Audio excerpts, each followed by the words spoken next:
Haïti, située dans la mer des Caraïbes, occupe la partie ouest de l'île qu'elle partage avec la République dominicaine.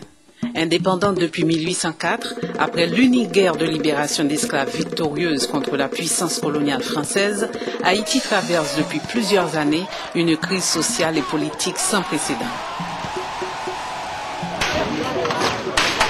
La violence, l'instabilité règnent. La situation économique n'a cessé de se dégrader. Avec les nouvelles règles de la mondialisation, la suppression des droits de douane a entraîné la fermeture de nombreuses industries nationales.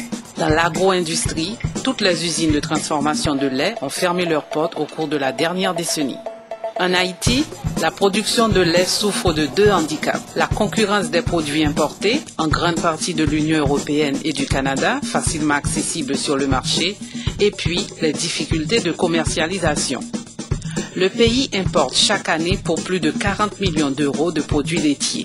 Le lait est le second poste d'importation alimentaire du pays. Malgré la gravité de la situation, les producteurs haïtiens, appuyés par des jeunes professionnels, s'organisent et développent des stratégies alternatives durables. Lait à gogo est un réseau de micro-laiteries appuyé par Vétérimed, une ONG haïtienne. Les paysans peuvent de nouveau vendre leur lait. Ils s'assurent ainsi un revenu plus stable. La première laiterie a ouvert ses portes en 2002 dans la région du Nord, à Limonade, qui, avec le département voisin, le Nord-Est, compte 50 000 hectares de plaine.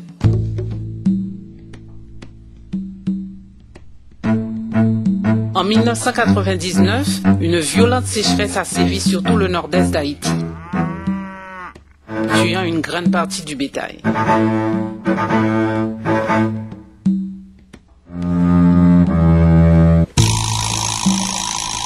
C'est qu'en Haïti, l'élevage est fait de manière très précaire. Les vaches des paysans sont nourries d'herbes de pâture, sur des terrains en jachère, sur les bords de chemin ou avec des résidus de récolte. L'eau fait souvent cruellement défaut et pourtant ce sont les petits paysans haïtiens qui assurent plus de 90% de la production animale du pays. L'élevage des bœufs est généralement une affaire d'hommes. Cependant, Élise, une femme chef de famille, élève quelques vaches. Après la sécheresse de 1999, elle a reconstitué son cheptel grâce au système traditionnel de gardiennage. Mon père a toujours été dans l'élevage. Moi, j'ai grandi dedans. C'est cette grosse sécheresse qui m'a mise dans la pauvreté, qui fait qu'aujourd'hui, je dois me contenter de garder des bœufs. Mon père avait beaucoup de bœufs. C'est à cause de sécheresse, ça? C'est la sécheresse qui nous a dévastés.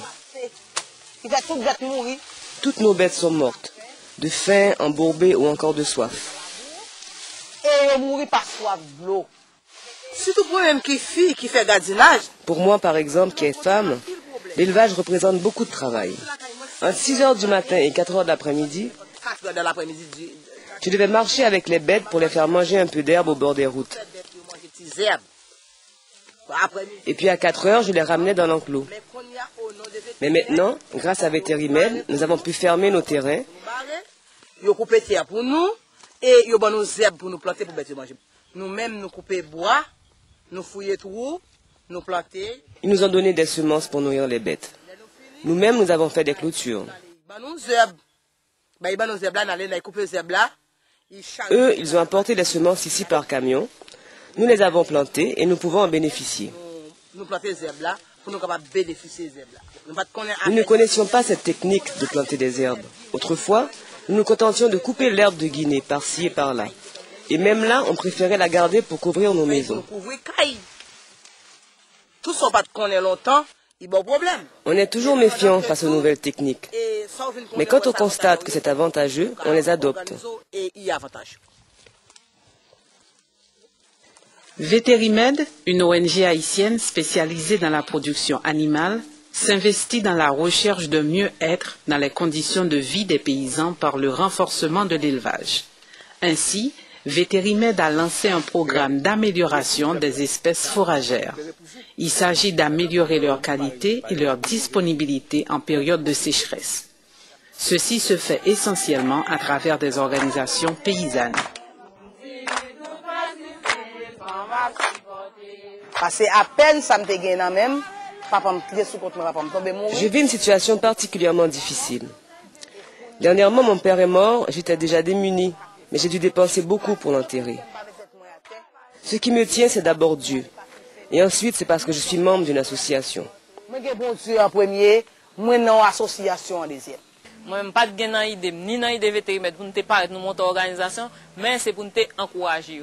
C'est ça que je dis, bien que je parle là, je dis, parce que c'était moi-même qui était censé plus travailler proche avec eux, bien que je parle là, je toujours qu'un bé. L'association m'apporte réconfort et soulagement. Nous insistons, nous disons que faut qu'il y ait des objectifs qui sont clairs. Il y a un objectif dans tout groupe, nous trouvons le même point commun, ça, nous dit que faut que les femmes fassent l'argent, faut que les femmes mangent l'argent, faut que boissent, faut que fassent activité. Objectif c'est commun dans mi-temps toutes les femmes. Si je possède 5 gourdes, je ne pourrai rien faire avec. Mais si nous nous associons ensemble à 5 ou à 10, on aura 150 ou 250 gourdes. $30 ou bien $50 et encore, l'association vient représenter encore. De plus, si je suis seul, tu pourras selon ta bonne volonté me prêter 100 ou 150 gourdes. Tu ne m'en confieras pas plus. Mais si je suis associé à d'autres, tu pourras me prêter jusqu'à 5000 gourdes. Mais si m'associer, je peux aider.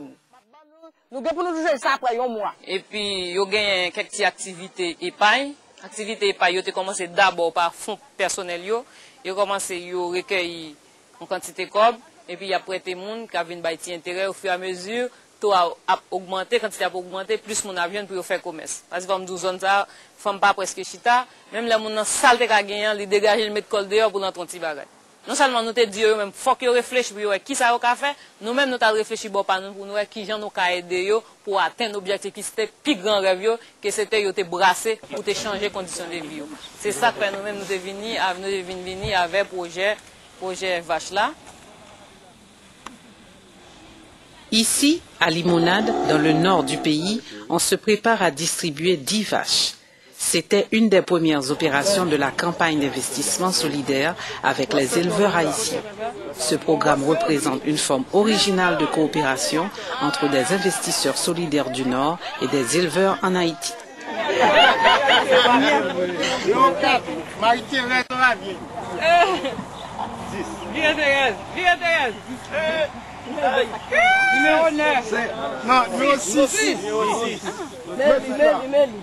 Oh,